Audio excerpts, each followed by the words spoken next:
Ice Outpost. I think this might be the most get good track that I rank, in the sense that I actually might just be really bad here and it's not the track's fault, because I'm generally really bad racing here.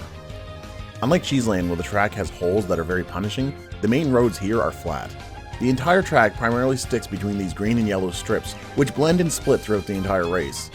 These branching but effectively cloned routes aren't uncommon in Mario Kart, but usually doesn't comprise of the majority of the track, which offers at least that uniqueness here. It really feels like they made the track and then built around it here, like it's just a big metal double strip. It could have been placed anywhere. It could have been in the woods, could have been in a volcano, could have been on a meteor, in a city, anywheres, and the track itself would have been unchanged.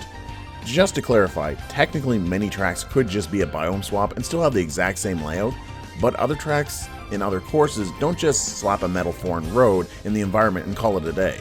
Other tracks are built into the landscape in some way. Dirt roads, driving along the structures, avoiding environmental hazards, they're normally implemented somehow. But again, here it's all just the double strip. Though I'm sure the track is actually inspired by something in the real world. I might just be too dumb to get the reference. And it doesn't change the just a track factor. To be fair, credit where credit is due, all the shortcuts are using the iceberg, so it's not a total zero. Though I'm not sure they're the best shortcuts. One is so insanely tight that it really feels like it's only for super tryhards. But if you try going for it and get shelled or lightning bolted, it's basically back of the line for you.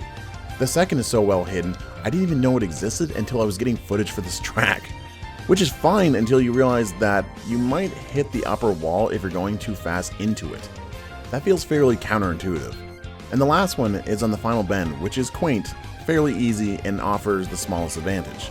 So I guess the landscape isn't entirely pointless. Just like 97%. It's worth noting that this is actually a part of the Wii U DLC, and it shows.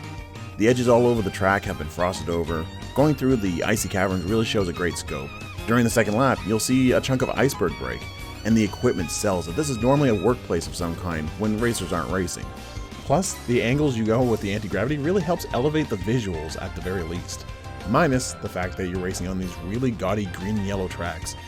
It's such a strange color choice.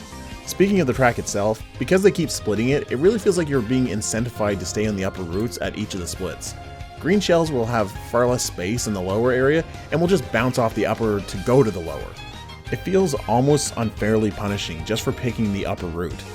It would have been nice if they split apart a little bit more, though then you lose the option of falling off into the lower route from the higher, which feels like kind of the point of the course.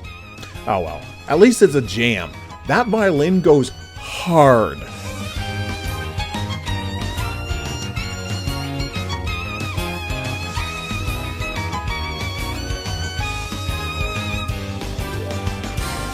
I don't get why most of my least liked tracks get such bangers for music. Sadly, good music and being original graphics doesn't save it from having bad shortcuts, and it's out of place track choice. I'd love to hear your thoughts though, because I feel like this is one of those courses that gets placed all over on other people's lists. And of course, don't forget to subscribe so you don't miss out on tomorrow.